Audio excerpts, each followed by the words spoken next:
meeting will be available to download from our website, coffeecampus.com/blog.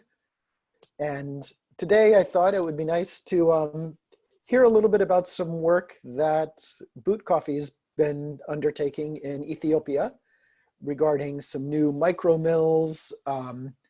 We're also going to hear from our partners at Kokwa Trading, who are kind of our on-the-ground implementers there with this work.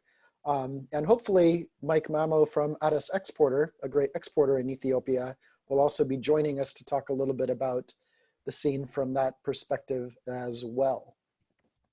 So before I kick it over to Willem to take us off and talk about our SCOPE project, I just wanted to share some exciting news with everyone, which is that coffeecampus.com, which is our e-learning webinar-based training. This meeting, of course, is part of our coffeecampus.com programming, but we've actually opened our formal courses for enrollment.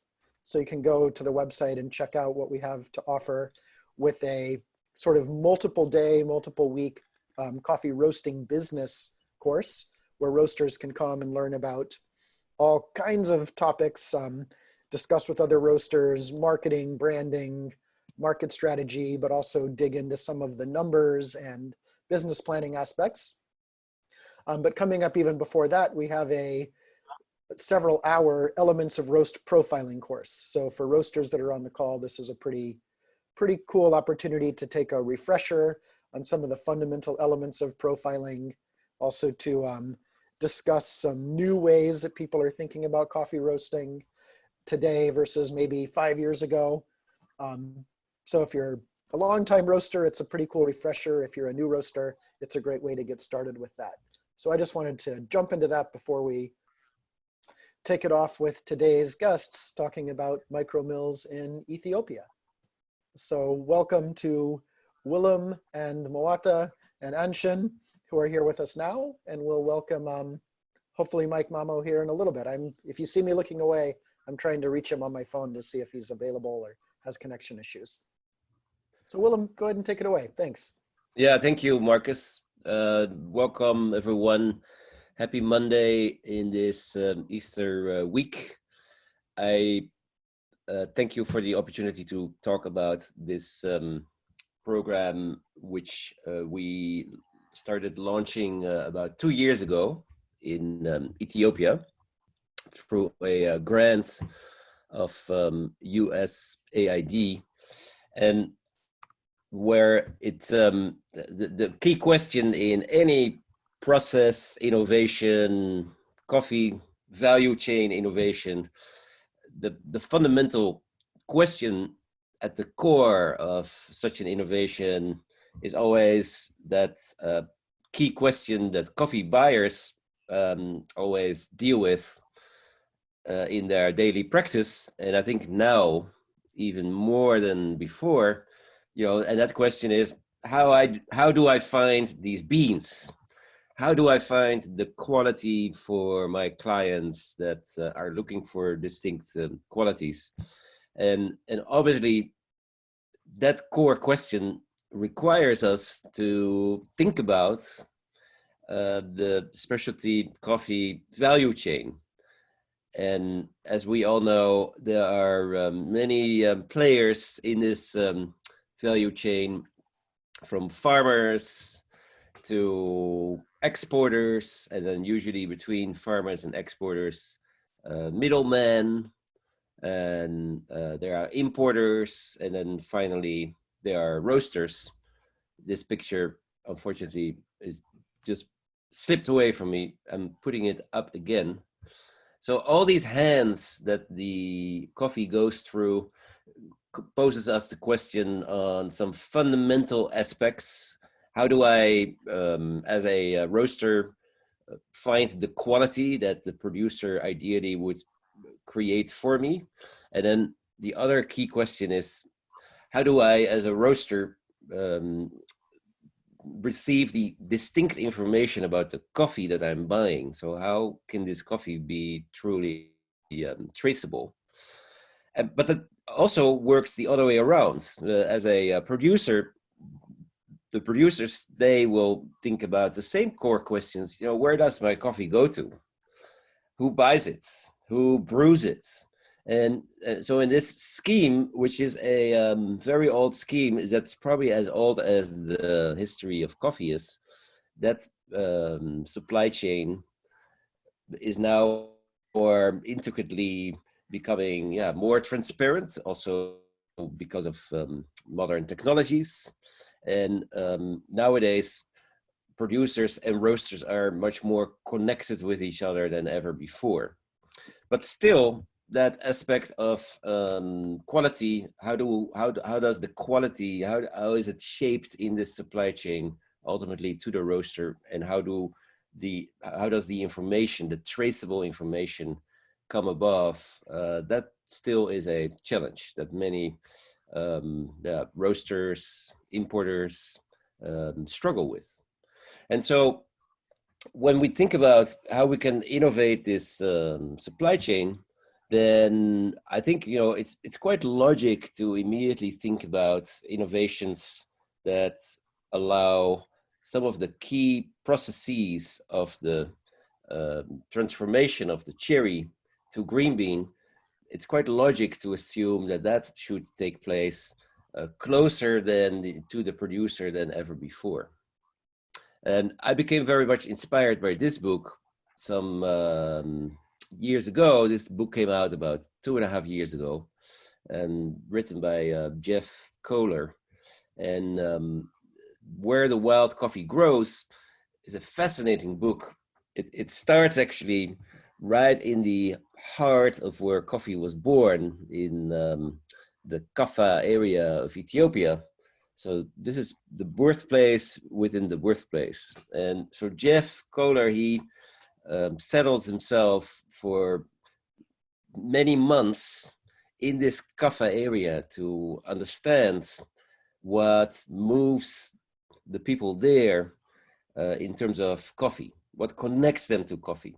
And as one of the conclusions that he came up with is that coffee is so much connected with the people that it's part of their soul. They're not just passionate about coffee like so many producers are. They're not just doing coffee out of their livelihoods, as so many producers do, but in this case, in Kaffa, it's an extension of their soul. That's how they see coffee. And I became very fascinated by this because over the past 15 years, I've been traveling to Ethiopia and been involved in various different programs there. And I love Ethiopia. But reading this book reminded me again how unique of a country Ethiopia is. And then specifically thinking about Kaffa, the western part of Ethiopia, I thought, wow, wouldn't it be fascinating to apply some of the concepts that we have been working with in, let's say, Central America, where I've been a producer for a number of years. Wouldn't it be great to apply some of the lessons we learned there to try to apply that to Ethiopia? And coffee producers, obviously, they're always in this quest to harvest ripe cherries that are at the optimum level of sweetness. And when we look at the quality events unfolding around the work of producers, then we can see that when we're talking about innovation opportunities, that these opportunities can take place in 4 different key areas, through quality standards. By redefining quality standards, you can set new goals for quality and also set new innovative production styles and methods. By coming up with new processing protocols, just to give you an example, the concept of black honey and white honey and red honey, but those are part of relatively new processing protocols, or what we currently know as the natural processing methods in Latin America. Those protocols are very much influenced by what happened before in Ethiopia or in Yemen. And then by coming up with new tools and new styles of equipment, you can do interesting things where it comes to quality. And of course, by applying specific training interventions with producers, you can come up with great results. So these are the four concepts where quality innovations usually start. And so when I started thinking about the opportunities at the realm of quality in Ethiopia, I first thought, I need to find the ideal partners for this, because trying to implement new innovations in Ethiopia from far away, even with a number of colleagues that works through NGOs, is very hard. So I started looking at Ethiopian partners that could assist us in this. And fortunately, I was introduced through some mutual friends to Ansha and Mowata. From they're the founders from Kokwa Consulting and Trading. Mowata is on this call, and Ansha, I believe, is also on this call. And hopefully we can hear their comments also, provided that they can solve their audio challenges. But they have been working on the ground in Ethiopia in, for example, an amazing program that took place that started in around the end of the previous decennium. So around 2010, they started working in a program financed through TechnoServe and the Bill Gates Foundation. And their expertise, we were able to apply that to this program, which we named the SCOPE program. SCOPE stands for, it's an acronym, as you always have these acronyms in these programs. But in this case, I thought, let's invent an acronym that is somewhat more appealing, and a scope is also a tool to bring something that is far away to bring it closer by. And so that scope as an object is interesting. It stands for Specialty Coffee Optimization Program Ethiopia. And our donors from USAID, they took very much interest in this concept of the micro mills because of, I would say, 4 key features, values that we address to them. Is that through the concept of a micro mill, rather than having large centralized mills where farmers from far away often bring their cherries, now you keep the mills closer to the farmer communities, and it allows you to customize quality to the needs of the buyers, the roasters or the importers. You can do this in an eco-friendly approach, where you are basically, instead of using large washing stations that create a massive amount of contamination, usually water contamination, as a result of washing stations in Ethiopia is a huge problem. And now thinking of ways to do this in a more eco-friendly manner. A grassroots approach, which is basically an approach where the farmers, the coffee producers, the producers of the cherry, that they are as much as possible involved in this process. So you keep the micro mill closer to the community where the producers are. And then ultimately, of course, with the objective to produce unique flavors, because I think that's what connect us all here in this specialty industry, the ability to produce these unique flavors. And that's where Ethiopia is so celebrated for that reason. So we also started thinking of around this innovation to look at future opportunities to develop with these micro mills further strategies that could facilitate coffee producers to become more proactive where it comes to e-commerce strategies, where we looked at ways in which farmers, producers and roasters can be connected through these micro mills through a system where we have a business-to-business e-commerce hub. But that's something more for the future to discuss, and I hope to do this in a future podcast or Zoom meeting of this kind. So where it comes to designing quality at the micro mill level, I became, as I mentioned, inspired by this book by Jeffrey Kohler, but sometime before, with my friend Graciano Cruz in Central America in around the year 2010, 2011, we actually did a major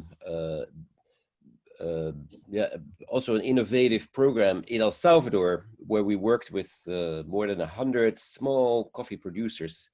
And these were producers of cherries that they were simply buying to selling to centralized processing stations. And we helped these farmers to install drying beds where the money required to build these drying beds was lent to them, and over the year of the harvest, these loans were repaid, and these drying beds proved to be really significant tools to create more value for the farmers, because now instead of producing just a cherry, a ripe cherry, in most cases, now they were actually going to become in process of producing natural sun-dried coffee, and that created a major boost in their income. And I kept that aspect in mind in creating the concept for these drying mills. And while we started to develop with our friends from Kokwa, with Ansha and Muwata, a system for managing quality around these micro mills, where we know that natural coffee processing is one of the, I would say one of the key processes applied. We also started to look at, how to include best practices in this program. And this is where Ansha and Muwata, with their team of quality inspectors, trained the farmers. The participating farmers in Ethiopia were selected, and they were best practices. Here you can see some of these examples, being able to identify, what is a fully ripe cherry and what is not, and how do you prevent unripe cherries from entering into the value chain. These are kind of core questions. And where it came then to the design of the drying tables, those of you who have been in Ethiopia, you can often see in Western Ethiopia drying tables that look very different from what you see here. Like these tables, as we had started to experiment with in a country like Panama, with these tables, we have a different type of mesh that is basically the structure of the table. And you have these arcs that keep the plastic or the shade cloth used during drying. They keep this space between the coffee and the plastic. And as a result of that, you basically get an effect like a solar tunnel, a parabolic dryer, as some call this as well. And this is really conducive to getting a better grip on the drying process, and also helping to prevent molds from developing. This is one example of this same concept applied to a program that we were involved with in Yemen. And so you can see here a pretty large installation of these same types of drying tables. And you can see here the unique mesh that we used in this program in Yemen, as well as in Panama. So that also became the standard for the design of the drying beds in Ethiopia in the micromill program. Here you can see, this is like one of the instructional slides that we use in our training manual, but you can also see here the unique shape of this mesh of these drying beds. It allows ventilation. It is dark in color, so it allows for radiant heat, and it gives also rigidity to the drying table. And this is a material we imported in large numbers from China to Ethiopia. And by the end of this upcoming harvest year, we will have 50 of these micro mills installed. Here you can see again the design of these drying beds as we have done this in Panama. And you can see again how these look from the inside.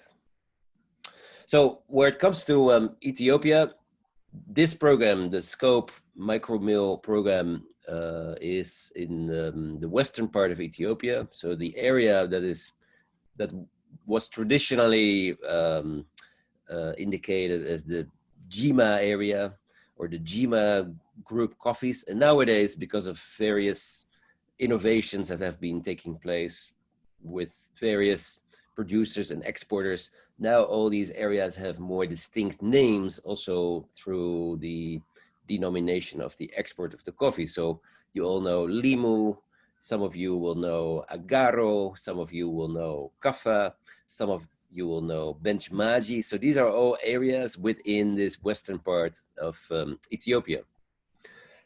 And we took great effort with the team of Ancha and Mowata from Kokwa to pre-select the producers for this effort. In our team, Brianna Dickey, who has been a speaker in one of the previous webinars, she was a manager for this program, or she still is.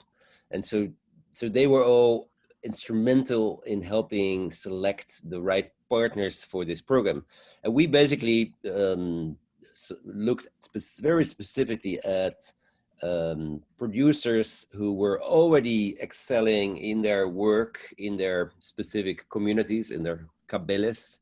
And here, so this couple, for example, they were one of the beneficiaries of the program, where we very specifically looked at the ability of these producers to maintain a quality system, to co-invest to some degree in the installation of the mills, and to become basically model farmers in their area, so that they could also become instrumental in building out a outgrowers scheme.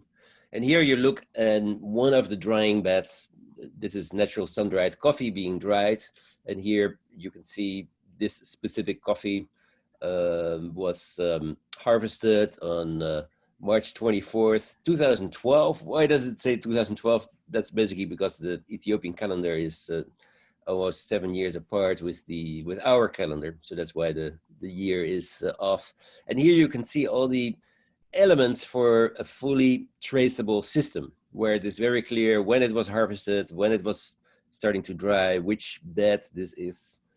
And then here you can see some washed coffee being dried using shade cloth, using again the concept of the arcs. And this is a very short video.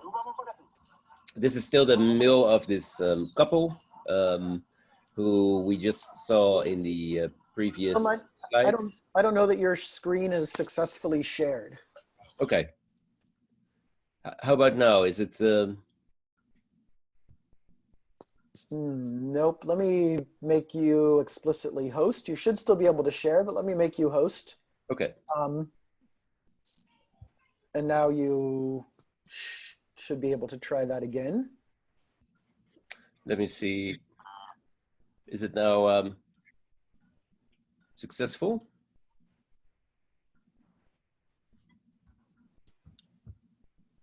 Not yet. I don't see it still, Willem. If you click the new share button, you should be able to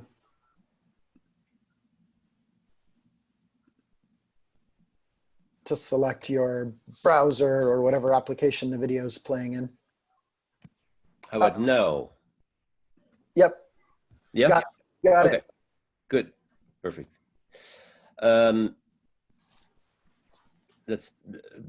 Does that mean that the previous slides were not shared at all, or? Exactly. Okay.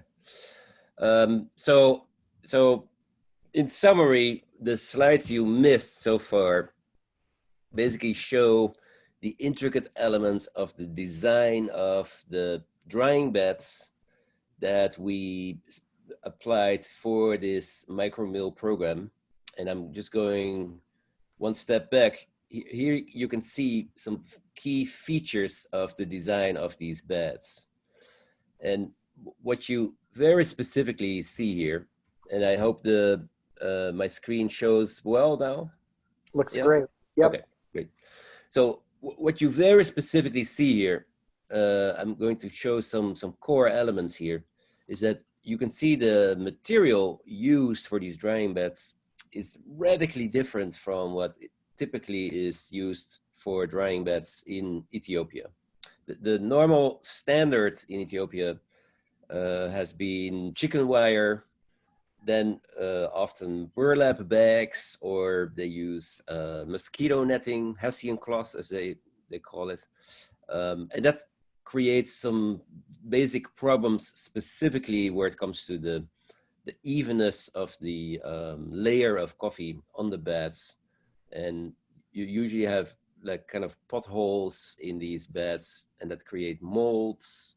And usually there's also not the use of this sheet cloth as you see this here. And so these are three core concepts that really radically change the dynamic of drying. The shade cloth, what it does, it keeps the UV light away. It filters out the UV light. And as a result of that, the sugars of the coffee are kept much more intact. And it also slows down the drying process. And so that by itself creates a remarkable difference in the cup. We have been so far installing and starting up more than 30 of these micromills, and these micromills have an output of anywhere between the equivalent of 50 bags of green coffee beans to up to 2 containers. And so we have been so far successfully starting up 30 of these micromills, and by the next harvest it will have gone up to 50. And I don't have to explain you what logistics is necessary to do all of this. It's quite impressive. The total length of drying beds that we have installed by the end of this program will be at the equivalent of somewhere around 30 to 40 miles of drying beds. So that's pretty significant. Here you can see a very similar installation where we have drying beds for washed coffee, where you see these same concepts applied. So what is the benefit of installations like these for the producer? That is very simply that because of the increased, improved quality of the coffee, their coffees will be able to rate it higher by the local coffee exchange, the ECX, which puts their coffees in a higher quality range, which immediately improves the value of the coffee at the exchange. And in cases where the producers have direct linkages with buyers, these buyers will more likely to be able to pay premiums for this coffee. Like this gentleman, this is in Kaffa. He co-invested through his own participation in the buildings for the mills. He of course has his land available, and then we invested in the drying beds, the machinery for washing, as well as in some of the know-how, the training, the soft skills required for this for this new innovative micromill. Here you can see the type of machines, Penagos machines used for the processing of the cherries. So these are eco-friendly pulpers. They do not only the depulping of the cherries, but also they remove the mucilage. And they do this at a significant savings of the water consumption versus the usual process that's done in the washing of coffee. And so what is ultimately the value for the end user is that for the consumer and for the roaster, the eco-friendly processes will allow for a roaster to be a reason to also become proactive in a more environmentally friendly coffee production. The amount of contamination of water streamed as a result of washed coffee in the case of Ethiopia is really immense. I've read various calculations of the level of contamination as a result of coffee washing activities, and that is huge. Farmers can benefit more as a result of these micro mills. The increased value of the coffee will allow coffee farmers to take a higher share in this value. It allows for more direct interaction between coffee producers and, in Ethiopia, export service providers. And overall, we can get a better ability to pass the value of quality on to the roaster and onto the consumer. So this is, in brief, my presentation. If there's time, I would love to share more photos and some give you a little bit of the experience. But maybe we'll first see if Mowata can speak, if this audio is working or not yet. If not, we can have Ansha chime in. Mowata? No, unfortunately, that doesn't work. So Ansha, are you... maybe Marcus, we could do some Q&A, and then I would be more than happy to share some other interesting information from this program. And maybe first some questions and answers. Those of you who are participating, I'm sure there are various of you that know Ethiopia, that have been traveling to Ethiopia. And you might have some questions about this. Yeah, and I think also we did have a pretty good connection from Ansha. So if there are questions specific to the implementation, you know, I'm curious about some things like when you were making the initial selection, kind of choosing the 30 mills to kind of start with. You know, what was some of the initial selection requirement that identified those that were excelling in their work? So I'm curious to hear about that. We also have some questions coming through on chat. So great. Yeah, so you know, this selection was obviously, that's really key. I would say the first criterion was, you know, how motivated are the candidates to participate in this, and that was partially a question of you know, what has been their quality record in the past in that area where they are active, plus are they able to co-invest in these micro mills. We were looking at investments, depending on the size of these mills, at co-investments of up to $15,000 US, and that there was a range because of depending on the size of these mills. So are they able to co-invest? And so that creates a very different dynamic if these producers are able to also invest themselves, because they're becoming immediately very much motivated. We also looked at, you know, what has the quality been of the coffee they have produced so far. So we did a very extensive sample collection and inspection prior. And so all these factors were weighed in, and that gave us a list of 50 selected beneficiaries. Yeah. And that selection is really key. I cannot stress that enough, having worked in Ethiopia over a number of years in different programs. Fantastic. And one of our listeners here, Nathan Van Duzen, in the chat window asked about if we're anticipating that these mill owners will be able to pay a higher price for their cherries as a result of this, or you know, if not right away, how much time have we sort of budgeted for them to recoup some of their initial investments so that will become the case? Yeah, so and that's a great question, because obviously that was also an aspect that I was very curious about. I visited not too long ago, in last December, I visited a good number of the micro mills, and I took interviews with various of the producers. And what is so interesting to see is that upon co-investing, these producers are becoming very motivated to make this work for themselves.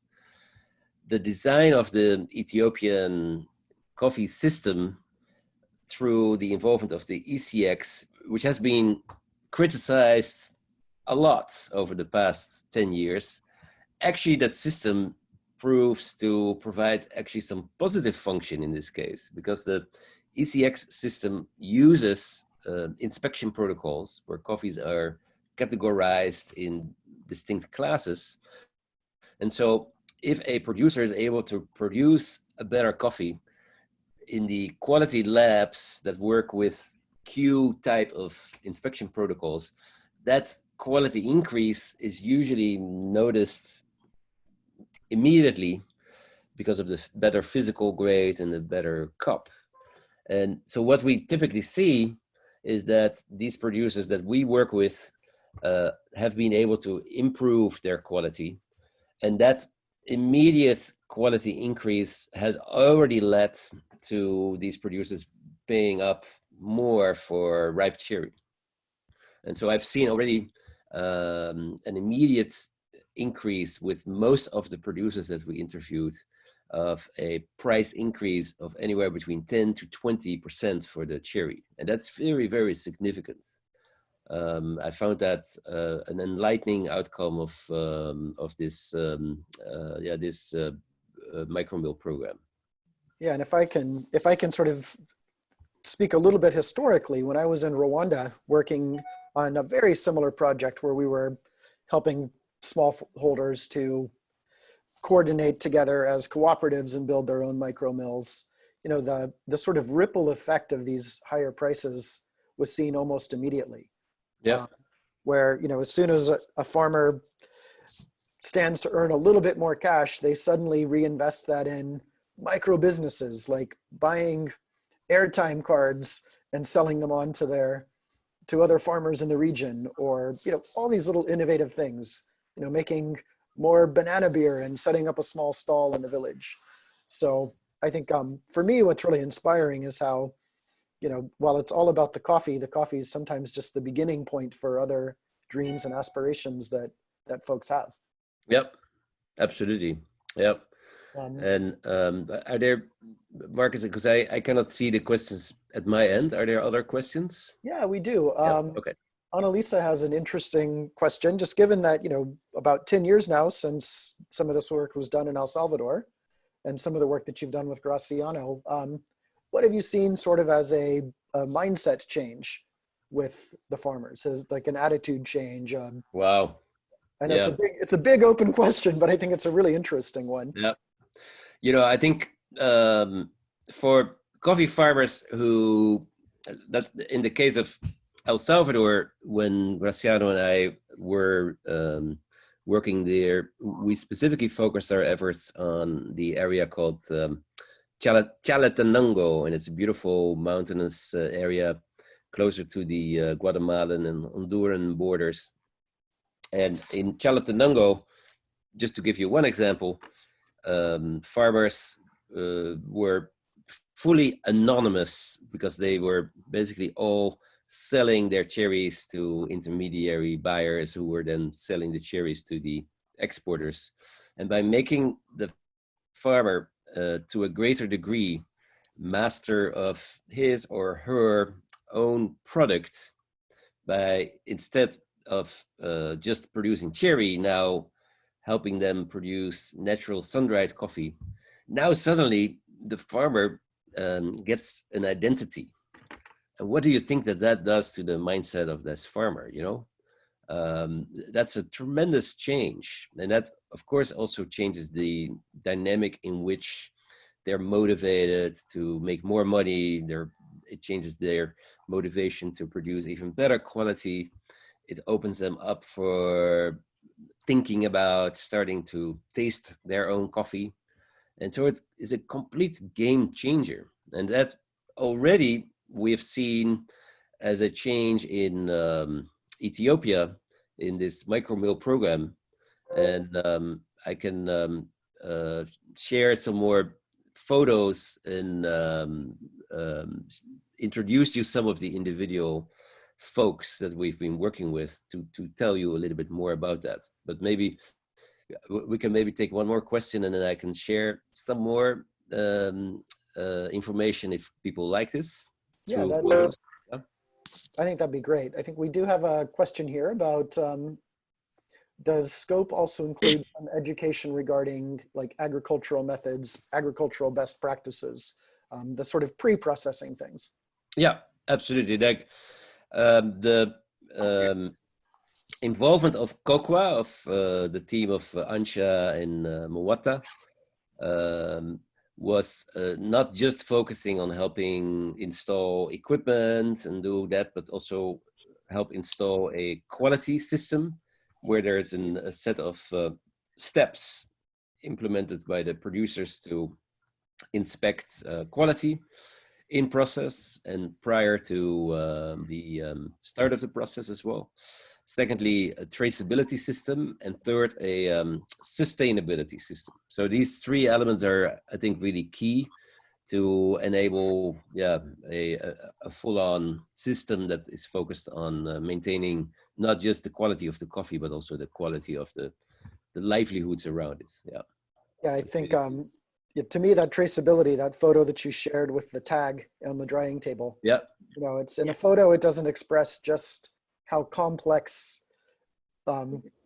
keeping track of those things is, and what a sea change it is to make that happen as well. I know, what, 2+ years ago when I was out working on some of the initial groundwork here, and I saw some precursors to this program, none of the coffee was being tagged and organized, and you know, it was very much generic coffee. So that to me is like close to my heart. Yep, exactly. Yeah, just to add. This is Ansha, and Ansha, please. Yeah, so just to add what William said, in the SCOPE program here in Ethiopia, regarding this, the quality and the processing, we have technicians who hired for this program. So they follow up and monitor, teach the farmers how to, starting from the pre-harvest until the post-harvest. So all the wet mill or the dry processing areas followed by the team, as well as trainings will be delivered to these farmers. So when we start, we have certain criteria to select these clients. So we set the criteria, as William said, some of them are like having a potential of the coffee, potential to learn and to exercise these new things and to accept all these things, so to improve their coffee quality. So one of the things is like the client selection, also the site selection, also another the thing, and also machine selection. These all are to bring the program to the optimum. So we were doing these things too. So just to add. Thank you. Thank you. Yeah, wonderful. And I think, Willem, while you pull up some more photos, there was just one question that I think this has been an ongoing discussion with every one of our previous meetings as well, which is just our opinions on how the specialty coffee prices may shift as a result of COVID-19. Because that's the big question, right? As Brazil harvest gets underway, I think it's too early to say. I would encourage, I think it was Don Bacon who asked that. Last week's session, which you can find on the coffeecampus.com/blog, we had exporters and importers talking about this very question. Yep. So I hate to hazard a guess right now, but I think that we're seeing a pinch both on the demand side and we're feeling that on the supply side, but we don't know just how bad that's going to be as shipping lines and shipping routes are canceled and ports are figuring out how to manage during this time. So it's a great question, Don, and it's one that we keep continuing to figure out. And while Marcus was talking, this is an example of a farm in Kaffa. And next time when you are in Ethiopia, you should definitely go to this part of Ethiopia. And Willem, I think you're still sharing your keynote instead of your photos. Okay, let me restart this again. How about now, Marcus? What do you see now? I'm not seeing you sharing yet. Okay, then let's do this.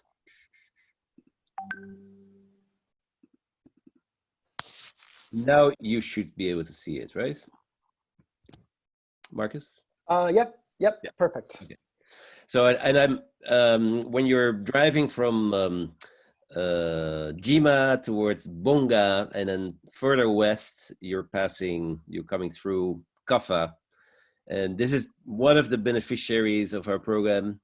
His name is Zinabu Abamecha, and he is in the Tula Kabele.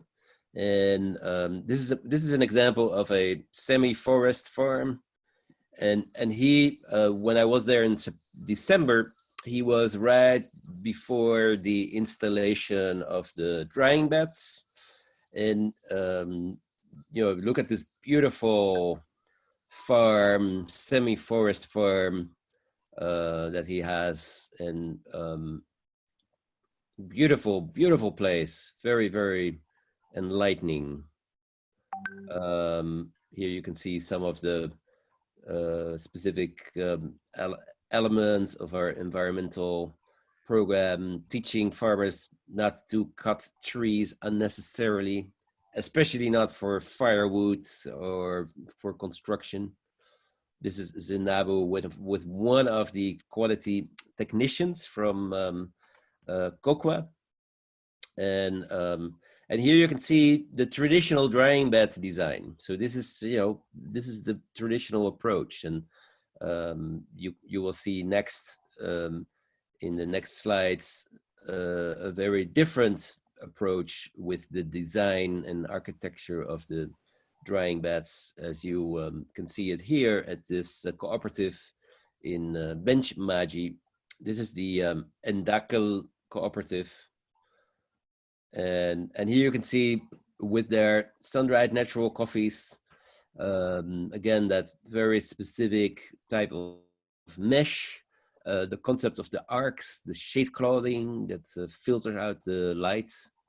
And by applying this, we have already found through the feedback of the producers that this helps them prevent molds on the cherries, which is a traditional issue and problem in Western Ethiopia.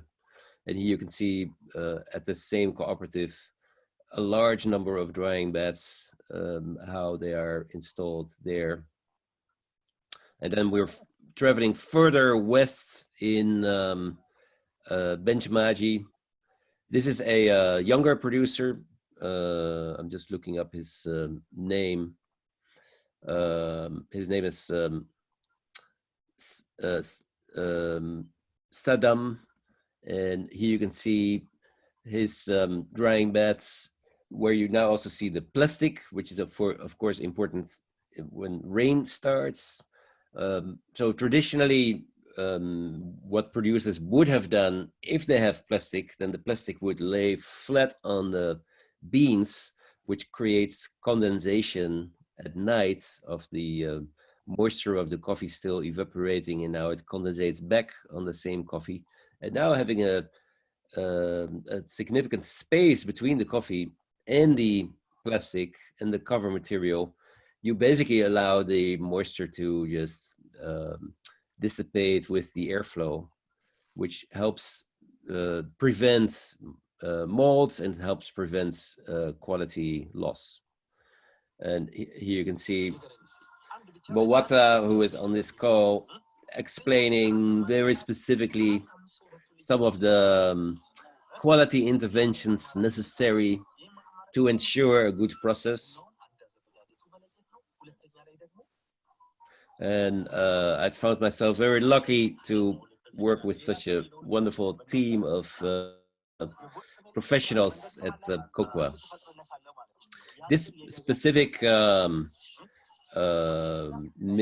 in the Mia Kabele is a larger mill. This younger producer is very ambitious. I asked him, you know, where did you get the money to co-invest?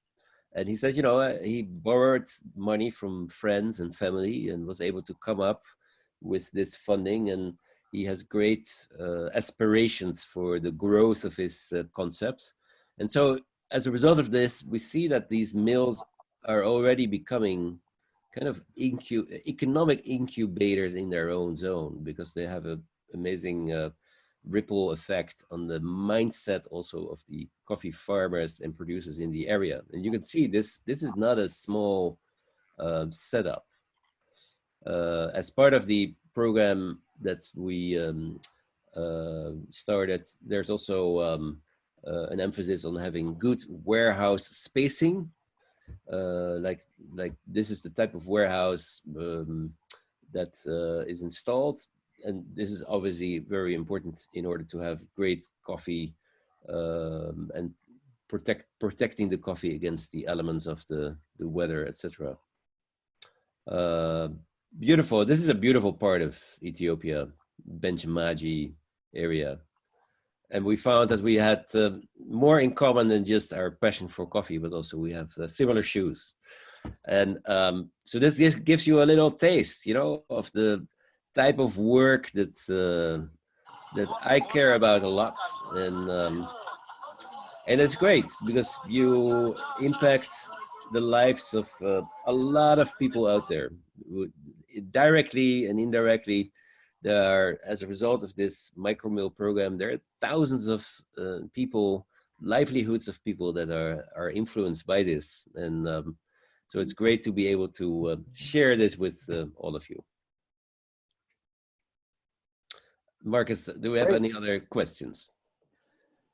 I think, you know, there were some sort of technical questions that came through about, you know, the new drying technologies, about, you know, how successful has it been in preventing mold? I don't think it's something that we can attach a firm number to, but maybe you can speak as a, you know, is it a huge improvement? Is it a small improvement? Any improvement is important, of course. Maybe Antje, maybe you can comment on that. So how successful is the design of these drying beds in preventing mold?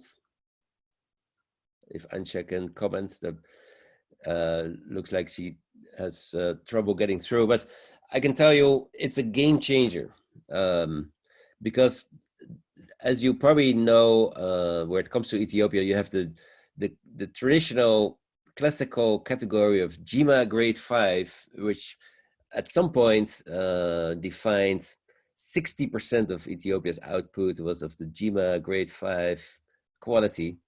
And that category of the GMA grade 5, which traditionally has been a commercial grade, has shrunk significantly over the last years, due to not just due to our program, but also due to other programs. But I have seen with my own eyes that on these drying beds, you basically have cherries or washed coffee that is not affected by any form of visible mold at all. So it has a huge impact.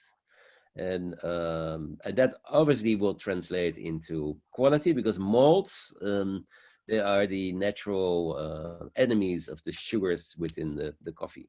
And so you have just across the board, you have sweeter tasting coffee. Perfect. Yeah. Thank you, Willem. And we are just at the top of our hour. So it was great seeing so many of you here.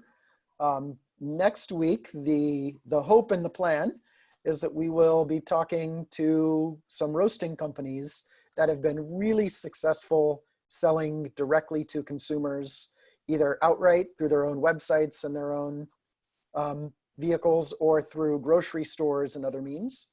So we're going to kind of shift gears to the other side of the supply chain, the kind of final mile, but it should be really fascinating. Any of you who are roasters on the call now, you're welcome to email me, marcus@bootcoffee.com, if you have ideas for future topics, or if you'd like to participate in next week's session. I'd love to hear from you all. So thanks to Mawata and Ancha over in Ethiopia. Willem, thank you for an early morning call like this. These calls continue to really jazz me up for the work for the week. So Great. Thank you. all right. Thanks, everybody. Bye-bye. Bye.